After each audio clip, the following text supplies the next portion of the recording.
কোথায় ছিল রবীন্দ্রনাথ, কোথায় ছিল বঙ্কিমচন্দ্র চট্টোপাধ্যায়, কোথায় ছিল তোমাদের মনমোহন সিং, কোথায় ছিল এরা যখন এরা ব্রিটিশদের পা চাটতে ব্যস্ত ছিল, যখন কেউ মেডিসিনে ঢুকছিল, যখন কেউ এই ইংরেজদের আদালতে ঢুকে ব্যবসা করে খাইতেছিল, যখন কেউ ইংরেজদের আদালতে ওকালতি করে খাইতেছিল, যখন মুন্সি ছিল, নায়েব ছিল, ইংরেজদের পায়ের জুতা ঝাড়তেছিল, তখন আমাদের সৈয়দ আহমদ শহীদ বেরলভী রহমতুল্লাহ আলাইহি বারাকুতের ময়দানে তার সমস্ত সাগরিদান নিয়ে ইংরেজদের বিরুদ্ধে যুদ্ধ করতেছিল।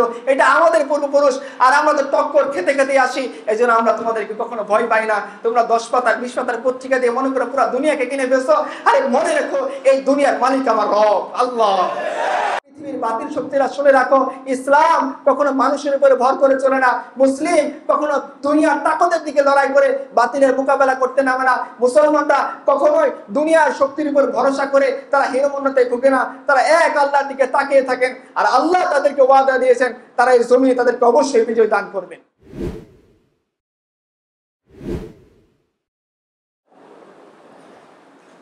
আসসালামু আলাইকুম ওয়া রাহমাতুল্লাহ। কেমন আছেন সবাই? আলহামদুলিল্লাহ, ওয়াসসালাতু ওয়াসসালামু আলা রাসূলিল্লাহ ওয়া আলা আলিহি ওয়া সাহবিহি আজমাইন। অনেক রাত হয়ে গেছে, আপনারা কি শুনতে পারবেন আলোচনা? কষ্ট হবে না তো? আচ্ছা ঠিক আছে, কষ্ট হলেও আমাদের মেনে নিতে হবে। কেন জানেন? আপনারা কমান্ডো ট্রেনিং দেখছেন, কে দেখছেন বলুন তো দেখি?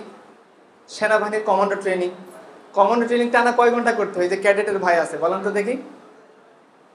শেষ যে পয়েন্ট ধরেন এক এক জায়গায় এক এক নিয়ম, 3 দিন 4 দিন কমান্ডো ট্রেনিং করে, লাস্ট যে পয়েন্ট সেখানে 11 কিলোমিটার 12 কিলোমিটার ম্যারাথন দৌড় থাকে। এবং কমান্ডো ট্রেনিংটা এরকম যে আপনি যদি কোনো একটা পয়েন্টে ফেল করেন আপনি কমান্ডো হইতে পারবেন না। হ্যাঁ, কমান্ডোতে কি করা হয়, ধরেন দেশে যে ক্রাইসিস মোমেন্ট, ধরেন কথার কথা আমাদের দেশের যে প্রাইম মিনিস্টার সে বিপদে পড়ছে, বা দেশের প্রেসিডেন্ট বিপদে পড়ছে, তখন এই কমান্ডোরা এগিয়ে যায়। বা দেখুন দেশের একটা প্রবলেম যেটা অন্যান্য আইন শৃঙ্খলা বাহিনী সলভ করতে পারতেছে না, তখন কমান্ডোরা এগিয়ে যায়। আপনারা কি নিজেদের দিকে তাকিয়ে কখনো চিন্তা করছেন যে আল্লাহ সুবহানাহু ওয়া তাআলা প্রত্যেকটা মুমিনকে একটা কমান্ডো করে বানাইছেন?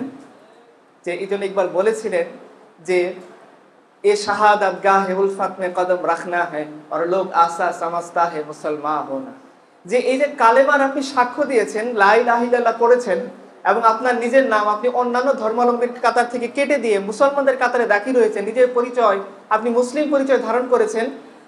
আমি যেটা মনে না করি যে এই মুসলমানদের পথ খুবই সহজ একটা পথ, আমি এই পথে যাব, আমার জন্য লাল গালিচা বিছিয়ে দেওয়া হবে, আমি যাব, আমার জন্য চতুর্দিক থেকে ফুলের বৃষ্টি শুরু হবে, আমি যাব, সবাই আহলান সাহলান করে আমাকে বরণ করে নেবে, এইটা মুসলমানের পথ না। হ্যাঁ, হতে পারে যখন ইসলাম বিজয়ী শক্তি, যখন রাষ্ট্রের মধ্যে ইসলাম প্রতিষ্ঠিত আছে, তখন আবু হুরায়রা রাদিয়াল্লাহু আনহু তিনি রেশমের কাপড় দিয়ে নাক পরিষ্কার করতে পারেন, কিন্তু ওই মুহূর্তে না, যখন জমিনের মধ্যে ইসলাম বিজয়ী অবস্থায় নেই, রাষ্ট্রের মধ্যে ইসলাম বিজয়ী অবস্থায় নেই, এই অবস্থায় আমাদেরকে কেউ ফুলের বৃষ্টিতে বরণ করবে, এটা আমাদের জন্য কি বলা যায় বদনসিবের লক্ষণ, যে ইসলাম জীবিত অবস্থায় নেই কিন্তু অথচ আমাদেরকে মানুষ ফুলের মালা দিয়ে বরণ করতেছে। ইসলাম জমিনের মধ্যে কায়েম নেই, অথচ আমরা খুব শান্তিতে প্রশান্তিতে নিজেদের জীবন কাটাচ্ছি। ইসলাম জমিনের মধ্যে নেই, আমি নিজের পরিচয় মুসলমান পরিচয় ধারণ করে আমি আমার জীবনটা মজ মাস্তিতে কাটাচ্ছি। তাহলে বোঝা যাবে আমাদের ইমানের মধ্যে কমতি আছে, যে আমাদের জন্য বদনসিব যে আল্লাহ সুবহানাহু ওয়া তাআলা আমাদেরকে দিনের কমান্ডো হিসেবে বাছাই করেননি, যার কারণে লাস্টের কোন একটা স্টেপে গিয়ে আমরা বাদ পড়ে গিয়েছি। এজন্য ইকবাল কি বলেছেন যে এই কালেমার সাক্ষী দেওয়া মানে হচ্ছে একটা ভালোবাসার ঝঞ্ঝা বিক্ষিপ্ত ময়দানে আপনি পা রাখবেন, আর মানুষ মনে করে মুসলমান হওয়া খুবই সহজ। হ্যাঁ সহজ, কালেমা আপনি পড়বেন লা ইলাহা ইল্লাল্লাহ, এক বাক্যের মাধ্যমেই আপনি ইসলামের মধ্যে দাখিল হয়ে যাবেন, কিন্তু ইসলামের বাকি পথটা আপনার জন্য আল্লাহ সুবহানাহু ওয়া তাআলা এতটা সহজ করে দিবেন না। সহজ তখন হতে পারে যখন জমিনের মধ্যে আপনি ফ্রিলি আল্লাহ এবং তার রাসূলকে ডাকতে পারেন। আর আজকে যদি আমরা আল্লাহ এবং তার রাসূলকে ডাকি, তাহলে আমাদেরকে না মানুষের তালিকায় তুলে দেওয়া হয়। আজকে যদি তাওহীদবাদী প্রজন্ম সত্যিকার অর্থে তাওহীদের কথা বলে, যে তাওহীদের কথা লা ইলাহা ইল্লাল্লাহ আমাদেরকে শেখায়, যে তাওহীদের কথা মুসলমান পরিচয় আমাদেরকে শেখায়, সেই তাওহীদের কথা বললে আমাদেরকে আয়না করে বন্দি করে রাখা হয়। সো আপনি যদি মনে করেন যে আমাদের জীবনটা, বা আমি যদি মনে করি আমাদের জীবনটা খুব ভালোই কাটবে, খুব স্বাচ্ছন্দ্যে কাটবে, আমার বিবি বাচ্চা থাকবে, আমার সন্তান থাকবে, সন্তানের হাসি মাখা মুখ দেখে আমি সব কিছু ভুলে যাব, আমার ব্যবসা ঠিক থাকবে, আমার চাকরি ঠিক থাকবে, আমার ক্যারিয়ার ঠিক থাকবে, আমার সবই ঠিক থাকবে, আমার দিনও ঠিক থাকবে। অথচ এমন একটা ভূখণ্ডের মধ্যে আমরা বিচরণ করব, যে ভূখণ্ডের মধ্যে সংবিধানে ইসলাম থাকবে না, যে ভূখণ্ডের মধ্যে আমাদের যে সমস্ত সংবিধান প্রণেতা তারা ইসলামকে তোয়াক্কা করবে না, জাতীয় সংসদে ইসলাম থাকবে না, রাষ্ট্রপতির চেয়ারে ইসলাম থাকবে না, প্রধানমন্ত্রীর চেয়ারে ইসলাম থাকবে না। এরকম একটা ভূখণ্ডে আমরা যদি মুসলমান পরিচয় ধারণ করে মনে করি যে আমাদের জীবনটা খুব স্বাচ্ছন্দ্যে কাটুক, তাহলে বোঝা যাবে যে আমি ঈমান কাকে বলে, ঈমানের মাসলাহাত কি, আমাদের কালেমা কি বলে, লা ইলাহা ইল্লাল্লাহর বাণী কি, মুহাম্মদুর রাসূলুল্লাহ কি, তাওহীদ কি, আমি সেটা বুঝতে পারিনি। রাসূলুল্লাহ সাল্লাল্লাহু আলাইহি ওয়াসাল্লাম যখন মাক্কি জীবনে তিনি সীমান্তবর্তী একটা অঞ্চলে আবু বকর এবং আলী রাদিয়াল্লাহু আনহু আজমাইনকে নিয়ে দাওয়াতি কাজ করতে গেছেন। তো তিনি দাওয়াত দিয়েছেন সীমান্তবর্তী অঞ্চলের লোকেরা বলছেন, কুরাইশি ভাই আপনার কথা শুনে খুবই ভালো লাগলো, কারণ আপনি স্পষ্ট ভাষায় বলে দিয়েছেন লা ইলাহা ইল্লাল্লাহ মুহাম্মদুর রাসূলুল্লাহ, আমি যদি অ্যাকসেপ্ট করি তাহলে আমি এই সুবিধা পাবো এবং চিরস্থায়ী জান্নাত পাবো। কিন্তু কুরাইশি ভাই আপনি যে কালিমার কথা আমাকে বলছেন, আমি বুঝে ফেলছি যে এই কালিমা যদি আমি কবুল করি তাহলে ইন ফিউচারে অচিরেই আমার সাথে দুনিয়ার জালিম শক্তির টক্কর লেগে যাবে। আর আমরা এমন অবস্থায় আছি যে যদি আরবরা আমাদের উপর আক্রমণ করে তাহলে আমরা আপনাকে কি করতে পারবো, নিরাপত্তা দিতে পারবো। কিন্তু যদি পারস্য বা রোমান আক্রমণ করে, কারণ আমরা পারস্যের সাথে একটা শান্তি চুক্তিতে আবদ্ধ আছি, আমরা আপনাকে নিরাপত্তা দিতে পারবো না। তখন রাসূলুল্লাহ সাল্লাল্লাহু আলাইহি সাল্লাম একটা কথা বলছিলেন যে ভাইরা তোমরা খুব সুন্দর ভাষায় আমার দাওয়াতের জবাব দিয়েছো, আমি খুশি হলাম, কিন্তু মনে রেখো এই দিন কেবল তাদের দ্বারাই প্রতিষ্ঠা করা সম্ভব যারা সব দিক থেকে আল্লাহর দ্বীনকে মানতে প্রস্তুত থাকে। আজকে যদি আমি চিন্তা করি যে ক্যারিয়ারের সাথে যখন দিনের সংঘর্ষ লেগে যাবে, ব্যবসা করব, সমাজের একজন প্রতিষ্ঠিত শ্রেণী থাকবো, আমার সাথে দিনের সংঘর্ষ লেগে যাবে, আর আমি ভালো থাকবো, আমি সুস্থ থাকবো, আমি সুখে থাকবো, আমার সামনে আমাদের মজলুম ভাইয়েরা কারার মধ্যে বন্দী থাকবে আর আমি খুব আরাম দিন কাটাবো, তাহলে বোঝা যাবে আমার ঈমান আর সাহাবীরা ঈমান একসাথে হয় নাই। আমি কালিমা পড়ে যেটা বুঝছি এর চেয়ে বেশি কুফফাররা ভালো বুঝতে পারছিল। যারা রাসূলুল্লাহ সাল্লাল্লাহু আলাইহি ওয়াসাল্লামের কালিমা পড়ে যখন বুঝতে পারছে যে এই কালিমা পড়ার মাধ্যমে বাতিলের সাথে টক্কর লেগে যাবে, এই কালিমা পড়ার মাধ্যমে দুনিয়ার জালিম শক্তিরা এদের পিছনে নেবে, এই কালিমা পড়ার মাধ্যমে দুনিয়ার তাগুতরা তাদের দিকে চোখ বড় করে তাকাবে, এই হিম্মত তাদের হয় নাই। আল্লাহ রাসূল তাদেরকে দ্বীনের জন্য অ্যাকসেপ্ট করেন নাই, বলেন না এই দিন তোমাদের জন্য না, এই দিন তাদের জন্য যারা সব দিক থেকে আল্লাহর দ্বীনকে মানবে, যারা মুসলিম পরিচয় দিতে কখনো দ্বিধাবোধ করবে না, যাদের নামের পিছনে মুহাম্মদ জিহাদ থাকলে সে জিহাদ শব্দটা সে কেটে দিবে না, যার নামের আগে মুহাম্মদ থাকলে সে আমেরিকার ভিসা পাওয়ার জন্য নিজের নামের আগে থেকে মুহাম্মদ শব্দটা মুছে দিবে না, সে দুনিয়ার কুফরি শক্তি চোখে চোখ রেখে বলবে না মুंह छुपा के जिए ना सर झुका के जिए सितमगारों की नजर से नजर मिला के जिए। যে আল্লাহ তাআলা আমাকে যে মুসলমান পরিচয় দিয়েছেন এই পরিচয় নিয়ে আমি হীনমন্যতায় ভোগ করি না, কারণ এটা এমন একটা পরিচয়, এই পরিচয় আল্লাহ সুবহানাহু ওয়া তাআলা আমাদের পিতা আদম আলাইহিস সালামকে দিয়েছিলেন। এটা এমন একটা পরিচয় যে পরিচয় আল্লাহ সুবহানাহু ওয়া তাআলা হযরত ইব্রাহিমকে দিয়েছিলেন। এটা এমন একটা পরিচয় যে পরিচয় আল্লাহ সুবহানাহু ওয়া তাআলা মুসাকে দিয়েছেন, ঈসাকে দিয়েছেন, ইয়াহইয়াকে দিয়েছেন, জাকারিয়াকে দিয়েছেন, ইউসুফকে দিয়েছেন, নবী মুহাম্মদ রাসূলুল্লাহ সাল্লাল্লাহু আলাইহি সাল্লামকে দিয়েছেন। এটা এমন পরিচয় যখন আল্লাহ সুবহানাহু ওয়া তাআলা কিয়ামতের ময়দানে রাগ করবেন, তার গুসা কমানোর জন্য আল্লাহ রাসূল সাল্লাল্লাহু আলাইহি সাল্লাম যার আমলকে সামনে আনবেন তিনি হবেন আবু বকর। সে আবু বকরকে কি পরিচয় দিয়ে আমরা চিনি? তিনি মুসলমান ছিলেন। উমরকে কি পরিচয় দিয়ে আমরা চিনি? তিনি মুসলমান ছিলেন। উসমানকে কি পরিচয় দিয়ে আমরা চিনি? তিনি মুসলমান ছিলেন। আর যদি মুসলমান না হইতো আমরা আবু বকরের দিকে ফিরেও তাকাইতাম না। আবু বকরের চেয়ে ভালো জ্ঞানী ছিল আবু জেহেল। সে আবু জেহেলের পরিচয় কতজন জানে? কতজন তার কথা আলোচনা করে? কতজন তার জীবন চরিত আবেগ নিয়ে পড়ে? আমরা আবু বকরের কথা আবেগ নিয়ে পড়ি, আমরা উমরের কথা আবেগ নিয়ে পড়ি, আমরা উসমানের কথা শুনলে চোখের পানি ঝরাই। বিদ্রোহীরা তার ঘরে আক্রমণ করছে, তাকে কোরআন শহীদ পড়া অবস্থায় তাকে শহীদ করে দিয়েছে। তার স্ত্রী রাদিয়াল্লাহু আনহা তার হাতকে কেটে ফেলছে। কথা বলতে গেলে আমাদের আবেগ আছে, কিন্তু যখন আবু জেহেলকে আব্দুল্লাহ ইবনে মাসউদ রাদিয়াল্লাহু আনহু কতল করে তার দেহ থেকে তার মাথাকে বিচ্ছিন্ন করে দিচ্ছে, আমাদের আবেগ আসে না? এই যে আবেগ আসে উসমানের বেলায়, এই যে আবেগ আসে না আবু জেহেলের বেলায়, কেন? আবু জেহেল মুসলমান ছিল না, আমাদের উসমান রাদিয়াল্লাহু আনহু মুসলমান ছিলেন। তিনি ইসলামে দাখিল হয়েছিলেন, তিনি কালিমা পড়েছিলেন, তিনি রাসূলুল্লাহ সাল্লাল্লাহু আলাইহি সাল্লাম তাকে যে পরিচয় দিয়ে গিয়েছিলেন সেই পরিচয়কে তিনি ধারণ করেছিলেন। এটাই ছিল মুসলিম উম্মার গৌরব, যে মুসলিম উম্মাহ তার দুনিয়ার সাথে যখন দিনের টক্কর লেগে যাবে সে দিনকে আঁকড়ে ধরে থাকবে, দুনিয়াকে ছুঁড়ে ফেলে দিবে, কারণ সে জানে কারণ সেজন্য আল্লাহ তাআলা ওয়াদা করছেন যে যদি এই দিনে ভূখণ্ডের মধ্যে দিন বিজয়ী হয়। রাসূলুল্লাহ সাল্লাল্লাহু আলাইহি ওয়াসাল্লাম যখন মক্কা থেকে মদিনাতে যাচ্ছেন, পথিমধ্যে হিজরতের মধ্যে সুরাকা তার নাগাল পেয়ে গেছে। আবু বকর বলতেছিলেন, ইয়া রাসূলুল্লাহ, সুরাকা তো আপনার পিছনে, আরেকটু হলেই সুরাকা আমাদেরকে ধরে ফেলবে, এখন কি হবে উপায়? আর মুশরিকরা আমাদের নামে সমন জারি করে দিয়েছে যে আবু বকর এবং আল্লাহ রাসূল সাল্লাল্লাহু আলাইহি ওয়াসাল্লামকে যদি কেউ ধরে দিতে পারে তাকে 200 লাল উট দেওয়া হবে, বর্তমান জামানার যেটা মার্সিডিজ ব্র্যান্ডের সাথে আপনারা তুলনা করতে পারেন। ইয়া রাসূলুল্লাহ, সেই পুরস্কারের লোভে সুরাকা তো আমাদের পিছনে নিয়েছে, আর একটু হলে আমি সুরাকার কথা শুনতে পাচ্ছি সে আমাকে ধরে ফেলবে। রাসূলুল্লাহ সাল্লাল্লাহু আলাইহি ওয়াসাল্লাম মাত্র একবার তাকাইছেন সুরাকার দিকে, এরপর আবু বকর বলেন, আবু বকর তুমি শান্ত হও, আমাদের সাথে আল্লাহ আছেন। সুরাকা আল্লাহ রাসূলের কাছে আসে, আল্লাহ রাসূল সাল্লাল্লাহু আলাইহি ওয়াসাল্লাম তার দিকে তাকাই দোয়া করছেন। সুরাকার ঘোড়া মাটির মধ্যে ডেবে গেছে, সে আর উঠে আসতে পারেনি। তখন রাসূলুল্লাহ সাল্লাল্লাহু আলাইহি ওয়াসাল্লাম একটা কথা বলছিল, সুরাকা তুমি ফিরে যাও, দেখবে একদিন সময় আসবে কিসরার ব্রেসলেট তোমাকে পরিয়ে দেওয়া হবে, কাইজারের মুকুট মদিনার মধ্যে পরে থাকবে, নেওয়ার মতো কেউ থাকবে না। উমরের জামানা চলে আসলো রাদিয়াল্লাহু আনহু, কিসরার ব্রেসলেট চলে আসলো। উমর সুরাকাকে ডাকলেন, সুরাকা আমার মনে আছে রাসূলুল্লাহ সাল্লাল্লাহু আলাইহি ওয়াসাল্লাম তোমাকে ওয়াদা করছিলেন যে একদিন কিসরার ব্রেসলেট আমাদের হাতে আসবে এবং সেটা তুমি পরবা, এই নাও সুরাকা কিসরার ব্রেসলেট পরো। সুরাকা কিসরার ব্রেসলেট পরে ঢিল দিয়ে ফেলে দিয়েছে যে এটা দিয়ে আমি কি করব?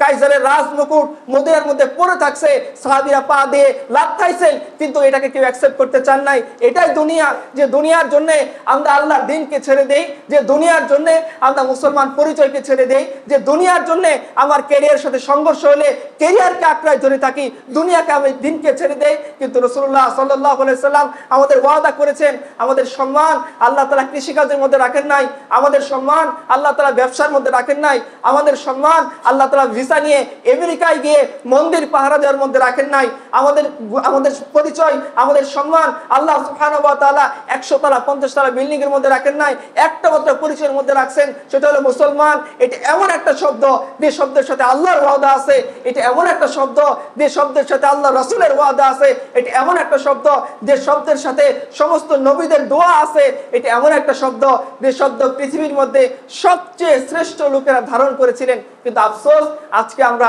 ডেইলি স্টারের প্ররোচনায়, প্রথম আলোর প্ররোচনায় মান সম্মান বাঁচাইতে গিয়ে আমাদের সেই পরিচয়কে বিসর্জন দিতে প্রস্তুত থাকি।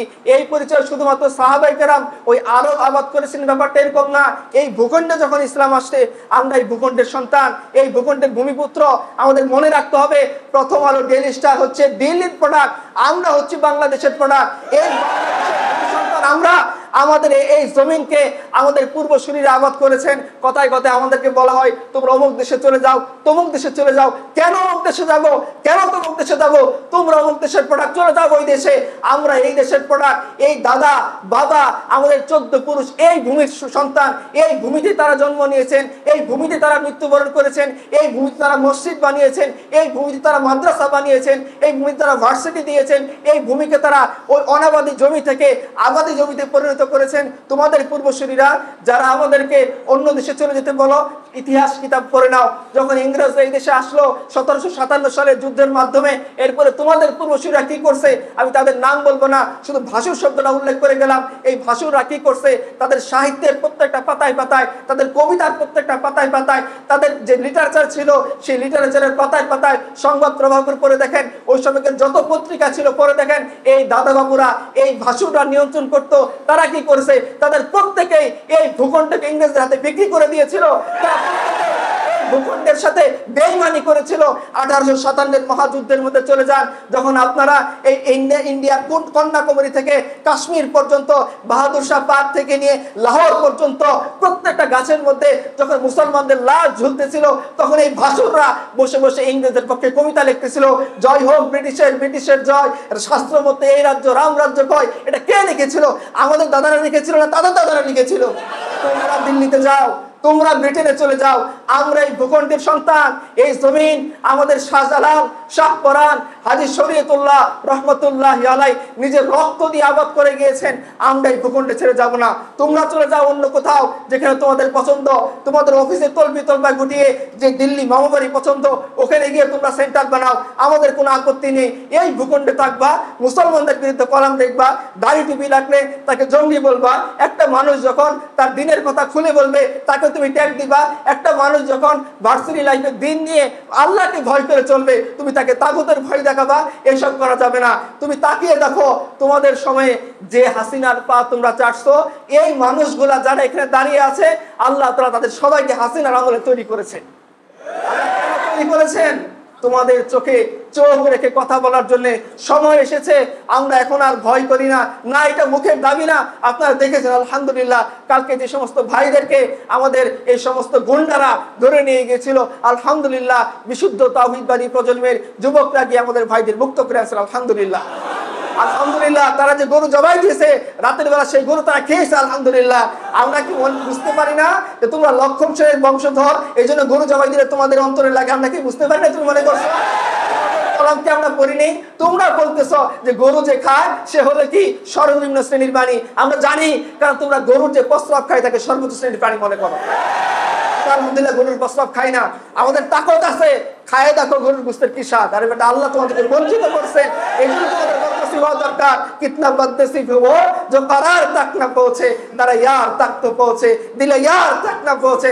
আর কবি বলছেন যে কতটা বদনসিব সে, যে তার প্রেমাস্পদের কাছে পৌঁছাইতে পারলো না, দরজাইতে পৌঁছাইলো, অন্তরে পৌঁছাইতে পারলো না। আল্লাহ তোমাদেরকে এই নিয়ামত থেকে বঞ্চিত করেছেন। আলহামদুলিল্লাহ, আল্লাহ সবাইকে সব নিয়ামতের তৌফিক দেন না। না তো এই পূর্বসূরি, আমাদের পূর্বসূরিরা কি করছেন? প্রত্যেকটা পাতা খুলেন, ইতিহাস ঘিরে দেখেন। যখন 1857 সালের মহাবিদ্রোহের মধ্যে ইংরেজরা আমাদেরকে গ্রেফতার করে নিয়ে গেল, এবং আপনারা জানেন 95,300 সৈন্যের মধ্যে 61,000 সৈন্য ছিল মুসলমান। 1803 সালে শাহ আব্দুল আজিজ মুহাদ্দিস দেহলভী রহমাতুল্লাহি আলাইহি যখন ভারতবর্ষে জিহাদের ডাক দিলেন, এরও আগে আমরা জানি তার পিতা শাহ ওয়ালিউল্লাহ মুহাদ্দিস দেহলভী রহমাতুল্লাহি আলাইহি এই ভারতবর্ষকে দারুল হার্ব ঘোষণা করলেন। ইংরেজরা এই দেশে আসতেছে, মারাঠারা আসতেছে। তিনি আহমদ শাহ আবদালীকে চিঠি লিখলেন। আবদালী এসে ভারতবর্ষকে রক্ষা করলো। এর আগে মাহমুদ গজনবীর কথা আপনারা পড়েছেন। এই সমস্ত পাঁচটা গোলামেরা আহমদ শাহ আবদালীকে, মাহমুদ গজনবীকে বানাইছে লুণ্ঠনকারী। আর এই মাহমুদ গজনবী এসে সোমনাথের শত শত বন্দিনী, এই সমস্ত রক্ষিতাকে যে উদ্ধার করেছিলেন, সে কথা তোমরা বলো না কেন? কারণ ব্রাহ্মণরা তাদের ভোগ করতে, এই জন্য বলতে চানো, তাই না? আমরা কি বুঝতে পারি না যে ব্রাহ্মণরা তোমাদের পূর্বপুরুষ, এই জন্য তাদের ভোগের কথা বললে তোমাদের শরীর লাগে? আমরা কি বুঝতে পারি না? আহমদ শাহ আবদালী এসে কি করছেন? আহমদ শাহ আবদালী এসে ভারতবর্ষকে বাঁচাইছেন। আপনারা শোনেন নাই ছোটবেলায় মারাঠাদের ব্যাপারে আমাদের মায়েরা কি বলতো? ধান ফুরালো, পান ফুরালো, বর্গি এলো দেশে। এই বর্গি কারা ছিল? এই মারাঠারা ছিল, যারা পুরা ভারতবর্ষকে অরাজকতা দিয়ে ভরে ফেলছিল। এই ভারতবর্ষের অরাজকত পরিস্থিতি থেকে ভারতবর্ষকে শান্ত কারা করছে? মুসলমানরা করছে। শাহ ওয়ালিউল্লাহ মুহাদ্দিস দেহলভী রহমাতুল্লাহি আলাইহি চিঠি লিখছেন যে মুসলমানদের মহান সম্রাট, ভারতবর্ষের অরাজক পরিস্থিতি থেকে তুই আমাদের রক্ষা করো। আহমদ শাহ আবদালী আসছেন, ভারতবর্ষকে রক্ষা করেছেন। লক্ষণ সেন কি করেছিল? আমি এর আগে সিলেক্টের একটা বক্তৃতায় বলেছি, ডিটেলস বলতে যাচ্ছি না। বাংলা ভাষাকে তারা ধ্বংস করে দিয়েছে। বাংলা ভাষায় যারা কথা বলতো তাদের জিহ্বা কেটে দিয়েছে। ভয় দেখানো হয়েছে যে বাংলা ভাষা তারা চর্চা করবে, তারা রৌরকম নরকে যাবে।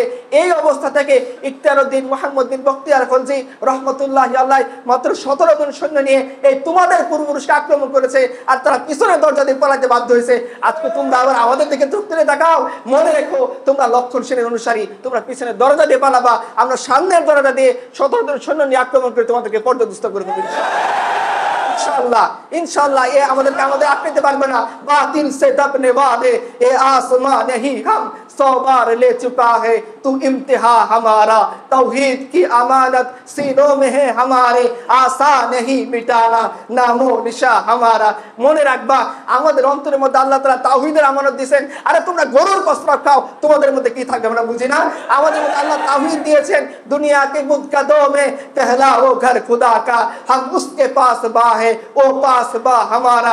মনে রেখো, আমরা গরুর ইবাদত করি না, আমরা বাছুরের ইবাদত করি না, আমরা মূর্তির ইবাদত করি না, আমরা এক আল্লাহর ইবাদত করি। আর সেই আল্লাহর তাওহীদ আমাদের সিনার মধ্যে আছে, সেই আল্লাহর একত্ববাদ আমাদের সিনার মধ্যে আছে। এত সহজ না যে আমাদের নাম নিশানা তুমি মিটিয়ে দিবা। বহুত খাইছো তোমরা। মনে আছে আমাদের 15 বছরের জুলুম নির্যাতনের প্রত্যেকটা সহযোগী ছিল এই সমস্ত সাংস্কৃতিক জমিদাররা। তোমাদের জমিদারি আর টিকবে না ইনশাআল্লাহ। এই সমস্ত জমিদারি আমাদের পূর্বপুরুষদের ছিল, এই সমস্ত জমিদারি তোমরা দখল করছো। ইংরেজদের সাথে চক্রান্ত করে কি করছো আমাদের জানা নাই? আমাদের যখন ইংরেজরা আসলো তারা কি করছে আপনারা জানেন? মুসলমানদের শিক্ষা ব্যবস্থার প্রধান উপকরণ ছিল ওয়াকফ সম্পত্তিগুলো, লাখারাজ সম্পত্তিগুলো, যেগুলোর উপর ভিত্তি করে মুসলমানদের গণ্যমান্য ব্যক্তিরা নিজের জীবিকা নির্বাহ করতো, স্কুল কলেজ প্রতিষ্ঠানগুলো চলতো। ইংরেজরা আসার পরে কি করছে? এই মুসলমানদের লাখারাজ সম্পত্তিগুলো সবকিছু কি করে নিয়ে গেছে? বাজেয়াপ্ত করে নিয়েছে। এরপরে মুসলমানদের রাষ্ট্রভাষা কোনটা ছিল? ভারতবর্ষে ফার্সি ভাষা ছিল। ইংরেজরা 1835-এ এসে সেই ভারতবর্ষের রাষ্ট্রভাষা ফার্সিকেও তারা কি করে দিয়েছে? বাতিল করে দিয়েছে। লাখারাজ সম্পত্তি দখল করার ফলে, ওয়াকফ এস্টেট দখল করার ফলে ভারতবর্ষের মাদ্রাসাগুলো, স্কুলগুলো, কলেজগুলো সব ধ্বংস হয়ে গেছে। মুসলমানরা পিছিয়ে গিয়েছে। এরপরে মুসলমানদেরকে বাদ দিয়ে ফাঁকা করে তারা তোমাদেরকে নিয়োগ দিয়েছে। আর তোমরা প্রত্যেকটা কলামে কলামে ইংরেজদের বন্দনা করছো। আমরা ভুলি নাই, তোমরা ইংরেজদের রেখে যাওয়া জুতাকে মাথায় নিয়ে সম্মান তালাশ করেছো, আর আমরা আহমদ শাহ আবদালীর মুকুটের মতো সম্মান তালাশ করেছি। পার্থক্য। তোমরা আবার আমাদের ভয় দেখাও, আমাদের বিরুদ্ধে কলম রাখো। আরে তোমাদের পত্রিকা আছে আর আমাদের বুক আছে। ভুলে গেছি নাকি? তোমরা মনে নাই কোন যুদ্ধ ছিল যে যুদ্ধের মধ্যে মুসলমানরা শক্তি বলে জয়লাভ করেছে? কোন যুদ্ধ ছিল যে যুদ্ধের মধ্যে মুসলমানরা দুনিয়ার তাকতের বলে লড়াই করে জয়লাভ করেছে? কোন যুদ্ধ ছিল যে যুদ্ধের মধ্যে কামানের মোকাবেলায় কামান দিয়ে তারা লড়াই করেছে? ইব্রাহিম কার্দি মারাঠাদের পক্ষে ছিল, শক্তিশালী কামান ছিল। ইব্রাহিম কার্দির মোকাবেলায় যে আহমদ শাহ আবদালী আসছিলেন তার শক্তিশালী কামান ছিল না। তিনি মারাঠা সেনাপতি ইব্রাহিম কার্দিকে বলছিলেন যে এটা ঈমান এবং কুফরের লড়াই, তুমি মারাঠার পক্ষ না নিয়ে মুসলমানদের পক্ষে নাও, মুসলমানদের পক্ষে চলে আসো।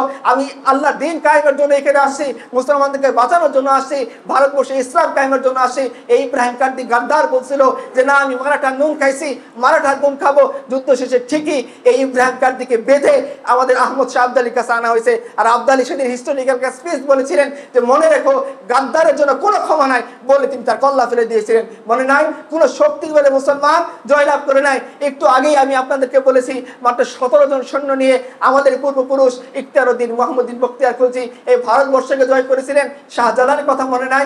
বিশাল সৈন্যের বিপরীতে দাঁড়িয়ে তিনি তার কয়েকজন সৈন্য সামন্ত নিয়ে লড়াই করে গৌর গোবিন্দ থেকে শাহজালাল সিলেটকে মুক্ত করেছিলেন। বলে গেছেন আপনারা বাবা আদম শহীদের কথা, যে বাবা আদম শহীদ অল্প 12-13 জন সৈন্য নিয়ে লক্ষর সেনের বিরুদ্ধে দাঁড়িয়ে যুদ্ধ করে শাহাদাত বরণ করেছেন। তোমরা কি মনে করছো যে আমাদেরকে দুনিয়া থেকে যদি বিদায় করে দাও, ইসলাম পরিচয় ধারণ করার কারণে, মুসলমান পরিচয় ধারণ করার কারণে আমরা নিঃশেষ হয়ে যাবে? অসম্ভব।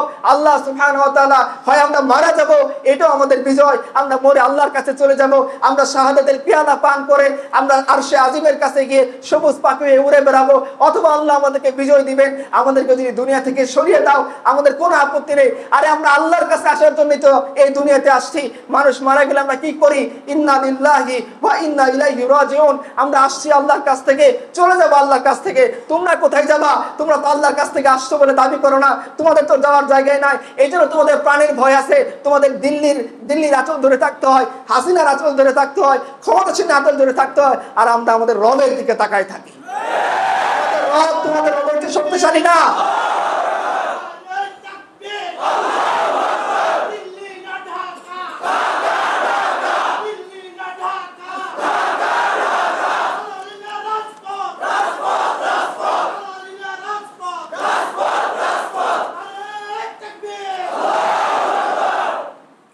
আমাদের পূর্বপুরুষ আমাদের কি শিখে গেছে জানো?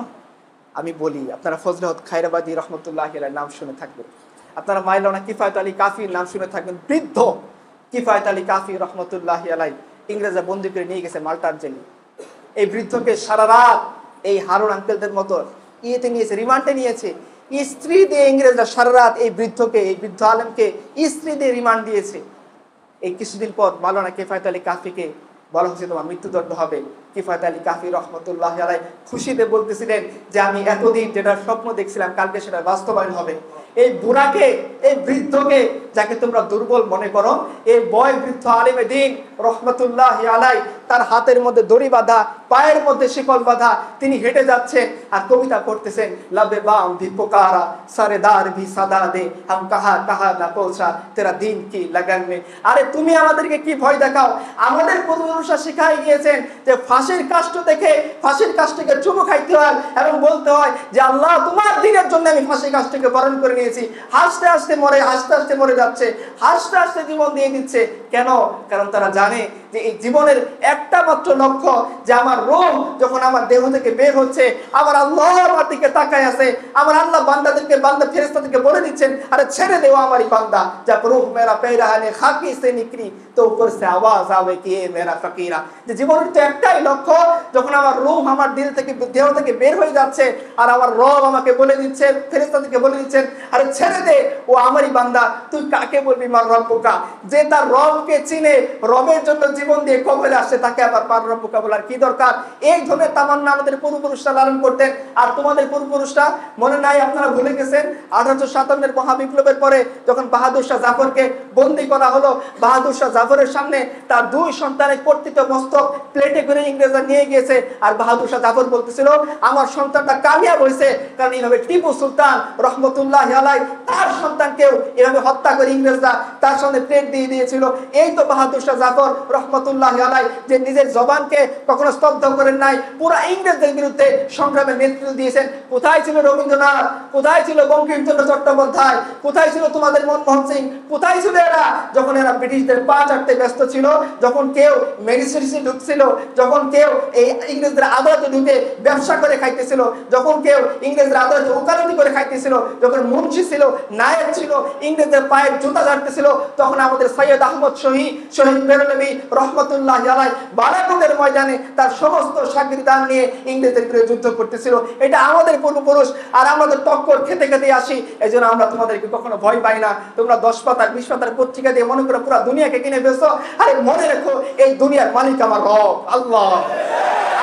এই জমিন আমাদের জন্য সংকীর্ণ করে দেন নাই। তো আপনারা চিন্তা করেন তো, এই বাংলা ভূখণ্ড পুরো দুনিয়া থেকে বিচ্ছিন্ন, আল্লাহ তাআলা এই ভূখণ্ডকে কবুল করেছেন কেন?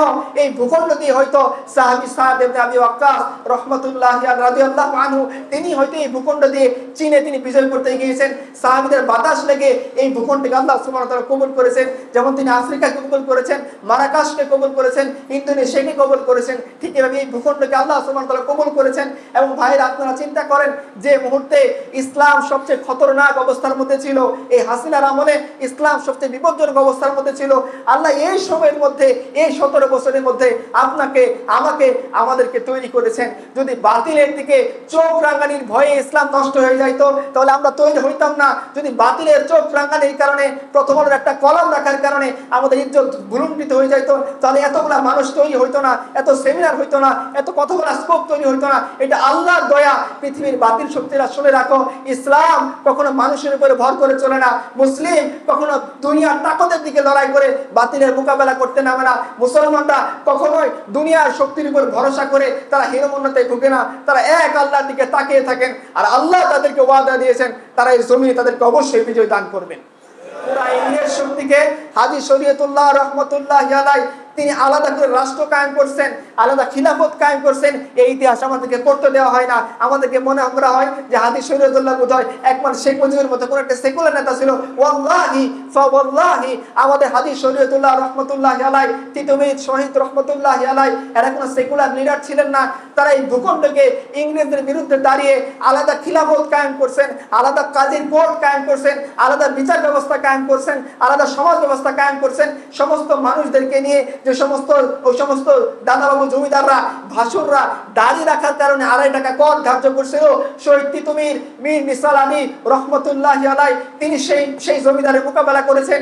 জমিদাররা নিষেধ করেছিল যে তোমরা গরু কুরবানি করতে পারবে না। আমাদের পূর্বপুরুষ শুনে রাখেন, আমার আপনার পূর্বপুরুষ শহীদ মীর নিসার আলী তিতুমির রহমতুল্লাহি আলাইহি গরু জবাই করে মন্দিরের সামনে টানিয়ে দিয়ে আসছিলেন।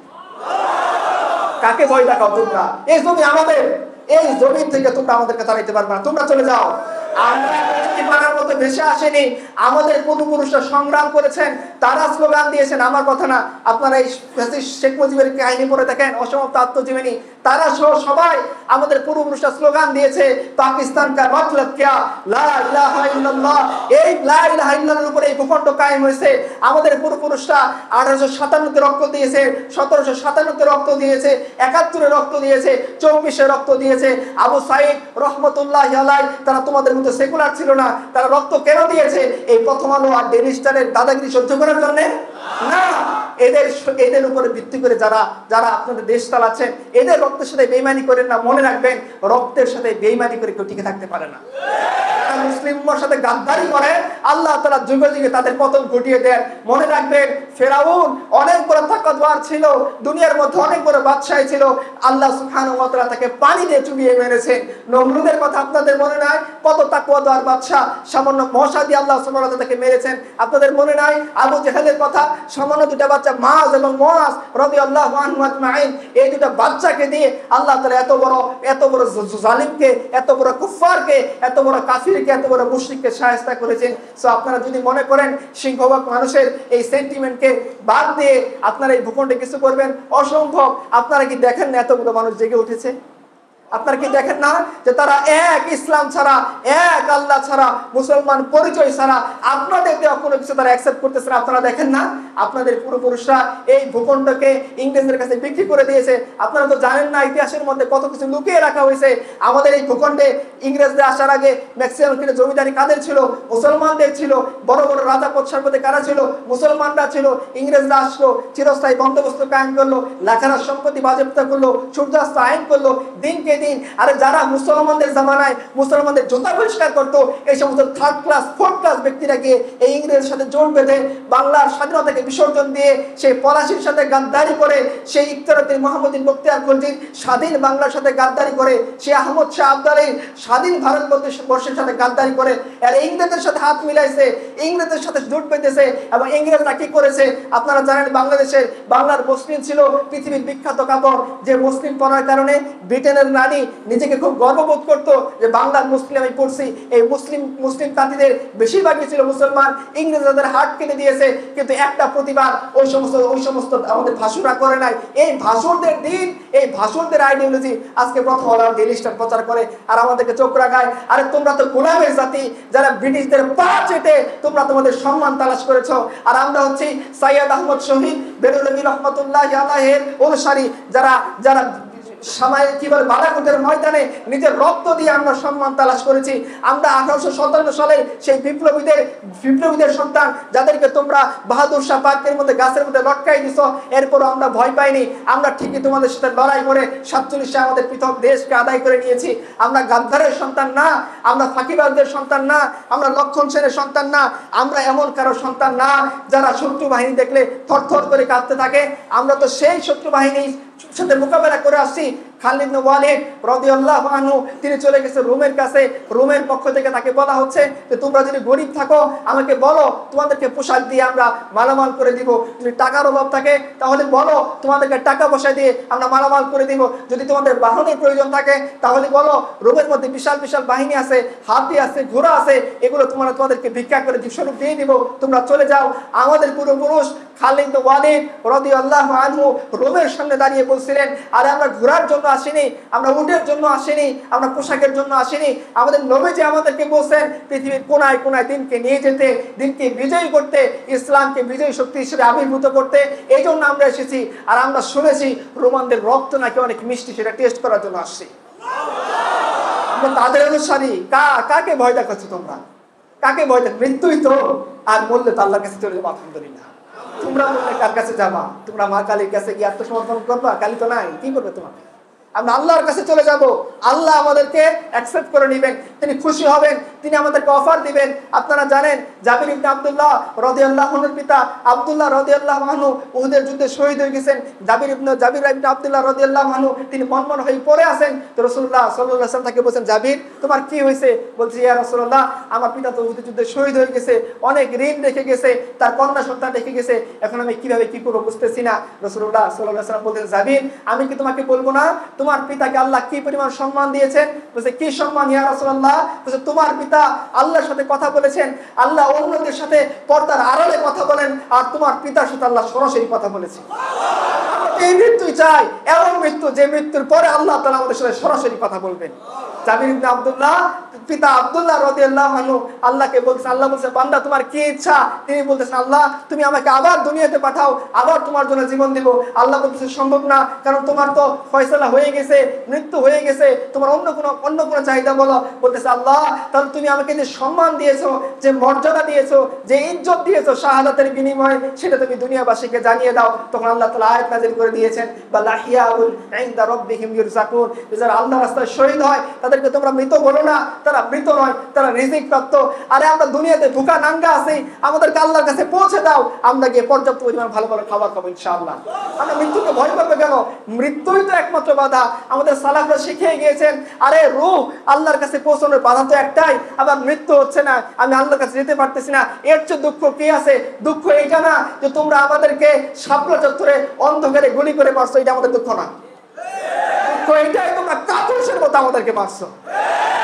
ময়দানে মোকাবেলা হবে, আর আমরা সাবধানের অনুসারী বাস নিয়ে চলে যাবো ইনশাআল্লাহ। কিন্তু তোমরা সেটা করো নাই, তোমরা অন্য কারো প্রেসক্রিপশন পেয়ে আমাদেরকে অনলাইন হয়ে মারছো। এটাই তোমাদের সাথে আমাদের বোঝাপড়া। মরে কোনো সমস্যা নেই, মরে গেছেন।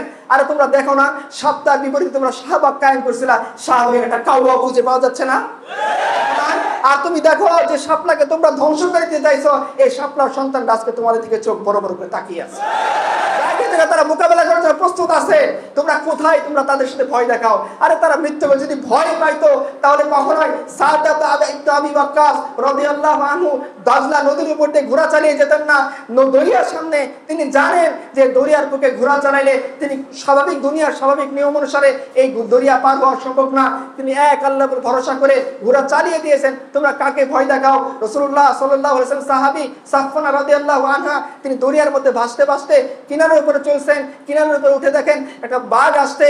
তিনি বলতেছেন, আরে বাঘ শুনে রাখো, আমি মুহাম্মদ রাসূলুল্লাহ সাল্লাল্লাহু আলাইহি ওয়াসাল্লামের সাহাবী, আমাকে তুমি কিচ্ছু করতে পারবে না। ইতিহাসের কিতাবগুলো বিদায় বা নিহায়াতে লেখা আছে যে এই সাহাবীকে এই বাঘ রাস্তা দেখাতে বাধ্য হয়েছে। যখন সাহাবীরা তাদের আন্দোলন, তাদের জিহাদ নিয়ে, তাদের দাওয়াত নিয়ে আফ্রিকাতে চলে গেছেন, তখন কি হয়েছে?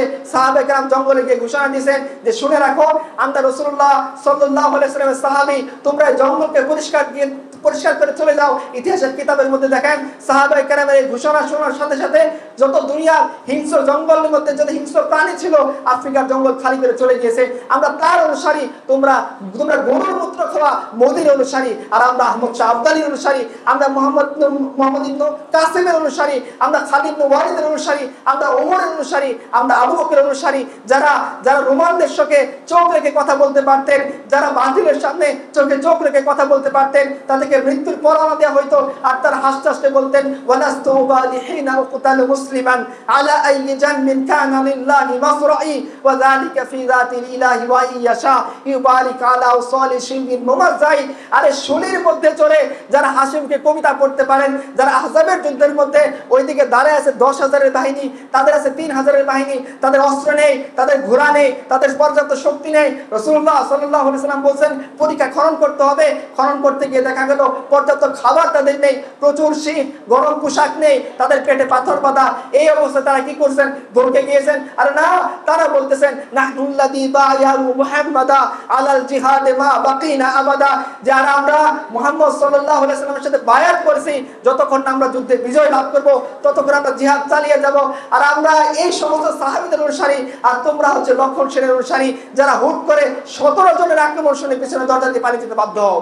তোমরা কলাম লিখে ভয় দেখাও, ওই তোমাদের কলাম পর্যন্ত ক্ষমতা। আর আমাদের ক্ষমতা কোন পর্যন্ত জানো? তোমরা বলো না তোমাদের উপরে থেকে চাপ আছে, আমাদের উপরে মওলা আছে। মনে রেখো, আমাদের মওলা আছে, তোমাদের কোনো মওলা নাই। আমাদের অভিভাবক আছেন, আর আমার নবী বলেছেন আল্লাহ, আর সে আল্লাহ ওয়াদা দিয়েছেন যে মৃত্যুর পরে আমাদেরকে জান্নাতে পৌঁছে দিবেন। আর শোনো, সেই আল্লাহ তোমাদেরকে ওয়াদা দিয়েছেন তোমরা মৃত্যুর পর আল্লাহ তোমাদেরকে জাহান্নামে পৌঁছায় দিবেন। সে আল্লাহর ওয়াদার উপর ইয়াকিন করলাম, সে আল্লাহর উপর ভরসা করলাম, এবং সে আল্লাহ আমাদেরকে যে পরিচয় দিয়েছেন সেই পরিচয়ের উপর ভিত্তি করে আমরা খুশি থাকলাম। মনে রেখো, আমাদের এই সন্তুষ্টির বিনিময়ে আমরা বাবা আল্লাহর দিদার, আমরা বাবা আল্লাহর সেই সন্তুষ্টি। আল্লাহ যখন তার বান্দাদেরকে দেখা দিবেন, ইনশাআল্লাহ সেই দেখা দেওয়া অনুষ্ঠানের মধ্যে আমরাও থাকবো। তোমরা দুর্ভাগা, তোমরা আগুনের মধ্যে পড়তে থাকবা, আর আল্লাহ আমাদেরকে দেখাবেন, তখন আমরা ঠিকই তোমাদেরকে মক করবো, যেভাবে কলাম থেকে এখন তোমরা আমাদেরকে মক করতেছো। ইনশাআল্লাহ আল্লাহ রাসূল সাল্লাল্লাহু আলাইহি ওয়াসাল্লাম রওনা হবেন। আরে এ তো হাশর কা দিন হোগা মালুম कि जीता कौन और हारा कौन, काफिला होगी रवा काफिला सालार के साथ। अरे हमने सुनेंगे कोई नाते रहोगी, दर मुलाकात होगी शायर दरबार के साथ। ये तो तैयबा का मोहब्बत का असर है, वरना कौन रोता है लिपट कर दारो दीवार के साथ। আরে তুমি কি মনে করছো এই যুবকদের মধ্যে জওয়ানি ছিল না, তাদের মধ্যে প্রেম খেলা ছিল না? এরা যে আল্লাহর জন্য সব কুরবানি করে দিয়েছে, কিসের জন্য? আরে খুবই কষ্ট, দরজা বন্ধ করে নিজেকে জেনা থেকে বিরত বিরত রাখা খুবই কষ্ট, বাথরুমে গিয়ে আল্লাহর ভয়ে কিছু না করা এটা খুবই কষ্ট, সহশিক্ষায় পড়ার পরেও কোনো মেয়ের দিকে না তাকানো। তোমরা দেখো না কেন এই যুবকরা কোনো নারীর দিকে চোখ তুলে তাকায় না? তাদের দিলের মধ্যে কাজ করে। যখন রাসূলুল্লাহ সাল্লাল্লাহু আলাইহি ওয়াসাল্লাম তার কাফেলা নিয়ে রওনা হবেন, এরাও সেই কাফেলার কোনো অংশীদার হবে। এই জন্য এটা তাইবার মহব্বত, রাসূলুল্লাহ সাল্লাল্লাহু আলাইহি ওয়াসাল্লামের মহব্বত, ইসলামের মহব্বত, দ্বীনের মহব্বত, এটা ইসলামের স্পিরিট। যে দুনিয়ার শক্তি একদিকে চলতেছে, বাতিল শক্তি একদিকে চলতেছে, বাতিলের প্রভাব প্রতিপত্তি একদিকে চলতেছে, একদিকে তাদের নারী দিয়ে ডাকা হচ্ছে, একদিকে তাদের তাকত দিয়ে ডাকা হচ্ছে, চাকরি দিয়ে ডাকা হচ্ছে। তারা কেন যাচ্ছে না? আরেকটা রাসূলুল্লাহ সাল্লাল্লাহু আলাইহি ওয়াসাল্লামের সেই তাইবার মহব্বত। আর মনে রেখো, निकल कर सहारा से जिसने रोमा की सल्तनत को उलट दिया था, सुना है कुदसियों से मैंने कि वो शेर ফের হুঁশিয়ার হোগা।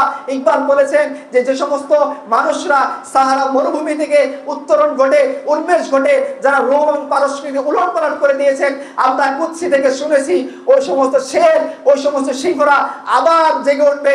তোমরা দেখো ইনশাআল্লাহ সেই সিংহরা জেগে উঠছে, তোমরা আমাদের আটকাতে পারবে না ইনশাআল্লাহ।